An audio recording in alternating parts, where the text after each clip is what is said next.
Despite Scene's affair being exposed, he remains oddly content, speaking with a nonchalant air as if the car we're discussing is his by right. His surprising attitude leaves me baffled. Why is he so happy, and why does he act with such arrogance toward me? Sometimes it feels like we're living in completely different worlds. If I could just hand over this car to him, it would be a relief. The $2,000 monthly payment would be his responsibility, but I suppose he should be able to handle it. I wonder if he's really okay with that amount. Even though I don't agree with his suggestion, he smiles at me with a joy I've never seen before. My name is Holly, I'm 38, and I work in design. I thought I was managing my life well, but as I approach 40, the idea of marriage still lingers in my mind. I have neither a partner nor much experience in love. Seeing all my friends married, I sometimes felt left behind and considered giving up on the idea of marriage altogether. But seeing their happiness kept me dreaming. My life took an unexpected turn one day after work. Feeling uplifted, I decided to have a drink alone at a bar. I settled into a corner and ordered some snacks while scrolling on my phone. That's when a man approached me. "Any friends with you, miss?" he asked, peering at me with curiosity. This was my first encounter with Scene, who would later become my husband. "No, I'm here by myself," I replied. "Really? How about a drink together?" he suggested, taking a seat before I could respond. He started pouring himself a drink and, despite my protests, laughed it off, saying, "It's okay, just for a bit." Reluctantly, I agreed to this company, even though I wasn't in the mood to chat. Scene started talking away, and though I stayed silent, we eventually exchanged contact information and went our separate ways. I thought our meeting would be a one-time thing, but 2 months later, Scene and I began seeing each other more frequently. As we spent time together, I found myself increasingly drawn to him. His conversations brought me comfort, and when he said he missed me, it made me genuinely happy. Before I knew it, I was wrapped up in feelings I hadn't expected. 6 months after our first meeting, we became a couple, and 3 years later, we decided to get married. I had once thought marriage wasn't for me, so Scene's proposal felt like a dream. Looking back, it seemed like the pinnacle of my happiness. However, after we married, Scene changed completely. He seemed like a different person, making me question whether the man I dated was just an act. About a month into our marriage, Scene became distant, often coming home late. When I asked about dinner, his responses were always indifferent. Whatever, he would say. Concerned, I asked if he was okay, but he would just brush me off, saying, "Leave me alone. It's none of your business." His behavior grew worse over time. He started coming home even later, citing overtime or drinking parties as excuses. I spent many nights alone, overwhelmed by loneliness. One evening, as I returned to an empty house after work, I received a text from Scene saying he'd be working late again. While I appreciated his message, the increase in his absences worried me. Had I done something wrong? Was he deliberately avoiding home because he was disillusioned? Scene eventually stopped coming home regularly. Our once slightly upscale apartment now felt like a lonely space. I found myself eating dinner alone and preparing meals for him, only for him to eat just a few bites before stopping. "What's wrong? Aren't you hungry?" I would ask, but his bad mood was a constant, leaving me to wonder how we ended up like this. I asked Scene about his recent change in attitude, and he responded bluntly, "To be honest, I don't find your cooking tasty at all." I was taken aback. Up until now, he'd always praised my cooking and even had seconds. On anniversaries, he preferred my homemade meals over dining out. So why this sudden shift? I apologized, saying, "Sorry, I didn't realize it was bad. I'll clean up right away." But he snapped, "Don't touch it," and continued eating, though he didn't seem to enjoy the meal, frowning the whole time. Since then, he started nitpicking about everything, from a coffee cup being out of place to a decorative picture slightly askew or a single strand of hair on the floor. I work too, so sometimes housework isn't perfect. I wonder if it's normal to be so fixated on trivial details. I've repeatedly told him that because of my job, housework might not always be flawless, but Scene won't listen. He always ends up shouting, "Just shut up and do as I say." The constant stress of dealing with his demands is building up, and I find myself questioning whether I should continue this marriage. The dissatisfaction with my imperfections and a swirl of emotions are making me consider divorce. However, the rarity of finding a partner at my age and the hassle of divorce proceedings make it hard to take action. I convinced myself that enduring is my role. Before we got married, I made a significant purchase, a luxury car from a renowned brand. It was bought on loan, as a lump sum payment was impossible. I'm not particularly obsessed with cars, but there was a specific model I'd always admired, and finally owning it made me incredibly happy. It motivated me to work hard, and I used it for commuting. Car enthusiast colleagues often chatted with me about it. Initially, Sean praised the car, saying it was a great purchase, but as his attitude changed, he began using it without asking. Even though Sean has his own car, he prefers mine, which is frustrating. Because of this, I've had to commute by train and walk for shopping. I tried to address the issue with him, saying, I really wish you'd stop using my car without asking. I need it too. Sean dismissed my concerns, responding, What's the big deal? It's fine if I use it. I replied, It's not fine with me. He retorted, I don't care about you. You're commuting by train now, so it's fine. Stop complaining. You have your own car, don't you? I prefer yours. Just let me use it without making such a fuss, Sean said, ending the conversation without listening to my concerns. The cost of train fares was quickly adding up, and walking from the station to home with a tired body was becoming increasingly difficult. My weekly shopping trips had turned into frequent errands as I struggled to carry heavy bags without the car. I'd even considered asking to use Sean's car, but he brushed off my request, saying, That's my car. You wouldn't know how to handle it. Don't joke around. I felt it was unreasonable for one person to need two cars, but I couldn't argue with him. With his personality, even the slightest deviation in the car's position or seat adjustments would likely set him off, adding another layer of hassle. If I were younger, I might have fought back more, but now, I didn't have the energy. Sean continued his pattern of staying out late. He claimed he wasn't drinking because he was driving, but sometimes I could detect an unfamiliar perfume. I began to suspect he might be cheating, especially with his increasing overtime and nights out. However, without concrete proof, and lacking the funds for a private investigator, I chose to ignore these suspicions. Sean seemed to look down on me, probably thinking I was unaware of his infidelity. In his eyes, I must have appeared foolish and compliant, someone who would tolerate anything. The marriage I had envisioned was far from the reality I faced. I had dreamed of a warm, caring home where we supported each other and spent weekends exploring new places together. I had hoped that the life I envisioned with Sean might someday become a reality, but it wasn't turning out that way. As I sighed and prepared another solitary dinner, I wondered if this was how my life would be from now on. Then something happened that drastically changed my situation. On a day when I finished work earlier than expected, I decided to head home without calling Sean. He usually wouldn't come home that night anyway. As I approached our house with a heavy heart, I noticed something strange. My car was parked in the driveway. It should have been Sean's car since he had been using mine. Curiosity got the better of me, so I approached the car and saw it slightly shaking. I should have gone inside, but instead, I moved closer and overheard Sean's voice along with a woman's voice from inside the car. I listened in, trying to make out their conversation. Sean asked, Emma, do you love me? To which the woman replied, Of course I do. Her name was Emma. The conversation I had feared hearing was unfolding right before me. Sean said, I want to divorce quickly and marry you. Emma responded, Really? I'm so happy. How have things been with your wife lately? Sean replied, We barely talk. I don't even feel like talking to her.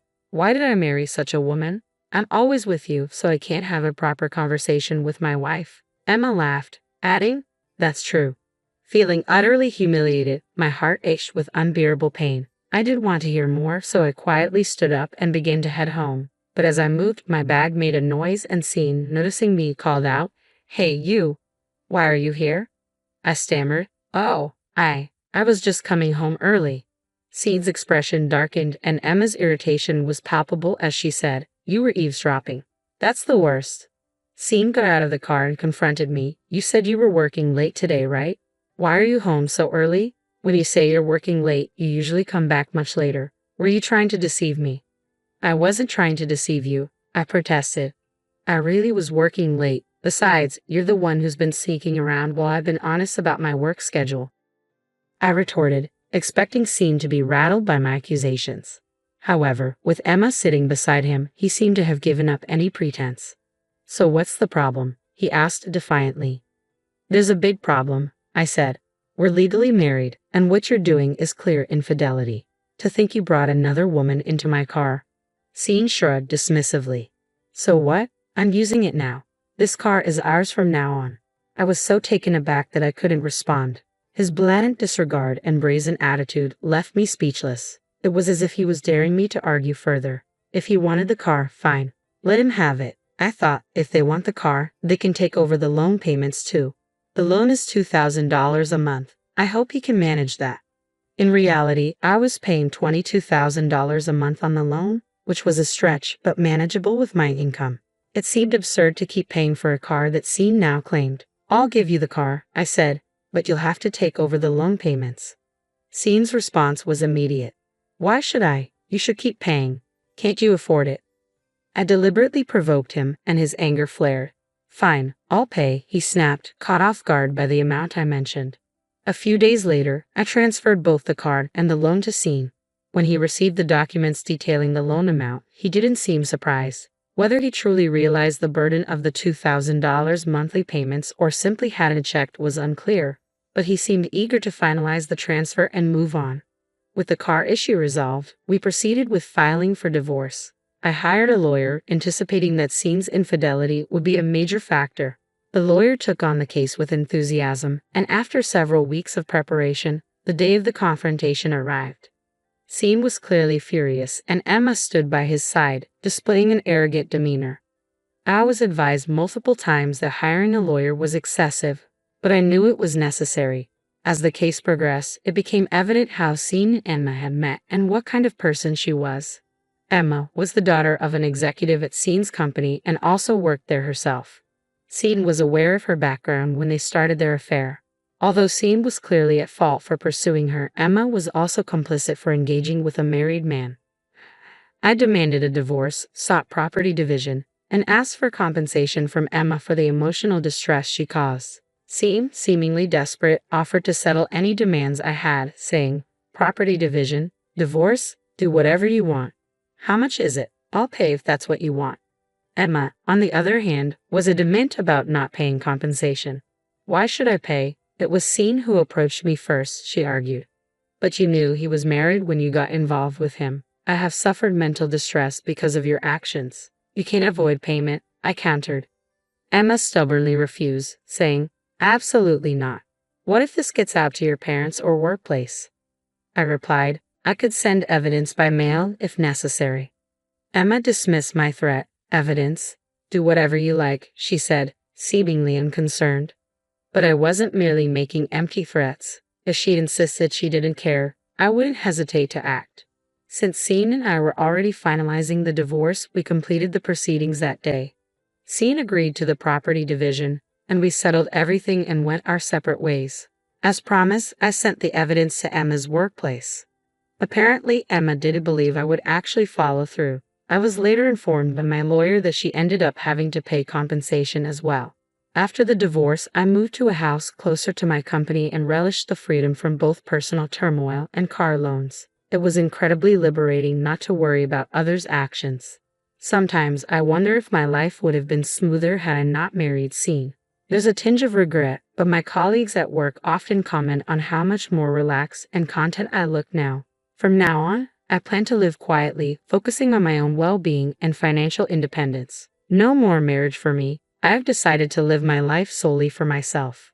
But about 3 months after the divorce, I was caught off guard when I suddenly received a call from Sean. Curious about the reason, I answered the phone. "Hello." "Hey, what's this all about?" Sean's voice was tense. "What's with this red envelope?" "A red envelope?" I wondered if it was some kind of demand notice. "Calm down and tell me what's wrong." Sean, clearly agitated, continued, "What's this red envelope about?" When I opened it, it was a demand for car loan payments. I was taken aback. "You've been paying $22,000 a month?" Sean replied, "I had no idea. I thought it was $2,000 a month." "Didn't you know?" I said, "When we transferred the car's ownership and took out the loan, the amount was clear." "Maybe you didn't pay attention because I was managing the payments." Sean was frustrated. "I never imagined it would be $2,000 a month. Can't you continue making the payments now?" I responded, "Even if I continued making the payments, you'd end up using the car. We're divorced now. I'm not obligated to meet your demands. You insisted the car was yours in the first place. You can't just ask for payments now." Sean pleaded, "Don't be like that. We were married once. Even though we're divorced, we were in love, right? Help me out a little. I was incredulous. In love? I've struggled for your sake all this time while you've lived as you please.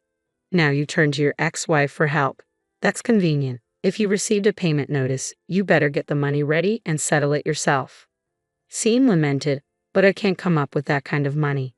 I said firmly, you're the one who promised to pay off the car loan. You need to take responsibility for your own words. Scene's anger was evident over the phone, but I had nothing more to say. I ended the call and refused to answer his subsequent calls. After ignoring him for a while, it seemed he eventually gave up as no more calls came through.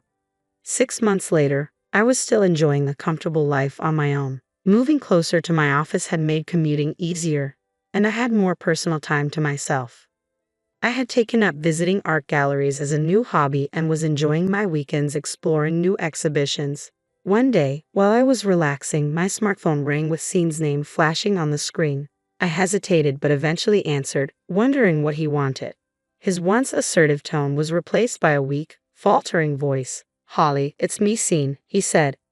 I responded coolly, "What do you want?" Scene's voice was barely audible as he admitted, "I can't make the payments anymore. Can you help me?" Surprised but curious, I asked, "Help you with what?" Scene started revealing details he had kept hidden. After our divorce, he had lost his job. The scandal of his affair with Emma, the daughter of a company board member, had led to his forced resignation. Emma had abandoned him, and despite his efforts to find new employment, he struggled with temporary and part-time work. Eventually, he sold both his cars, moved out of his rental, and returned to his parents' home. Scene had hoped that living with his parents would stabilize his life, but then his mother fell ill and required care. With his father aging, Scene had to juggle work and caregiving responsibilities. The car loans he had left behind still loomed over him, adding to his financial woes. "Please help me. How about we get back together? It would be easier for you too," Scene pleaded. "Easier for me?" I responded sharply. "If I got back with you, I'd end up shouldering the car loan payments and all other living expenses. Everything would fall on me, and it would be even harder than before. I've said it before, you're incredibly selfish, thinking I should reconcile so you can relax while I handle all the burdens." "That's not true," Scene protested. "Do you really think so?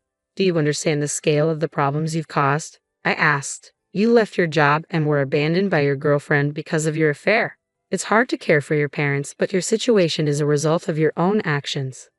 Scene was left speechless. I continued, "I don't understand why I married you in the first place. If I could meet my past self, I'd warn her against it. And now you expect me to agree to reconcile? I can't believe you're asking this after everything." Scene's pleas were desperate, but I remained firm. "I'll make sure you keep paying the loan. Take care of yourself. You can beg all you want, but I'm not agreeing to reconcile. Don't contact me again." "Wait, Holly, hey," he shouted as I hung up the phone. After that call, there were no more attempts from Scene to reach me, no emails, no texts, nothing. His urgency seemed to fade, and it felt like he was just trying to justify himself, portraying himself as the victim. 6 months had passed since our last contact, and I continued to enjoy my comfortable life alone. My new hobby of visiting art museums had become a cherished part of my routine, and my room was now filled with art catalogs and postcards. I even began thinking about visiting art museums abroad. Reflecting on married life, I've realized that even if given the chance to do it over, I wouldn't choose marriage. I'm simply grateful for the comfortable and fulfilling life I have on my own.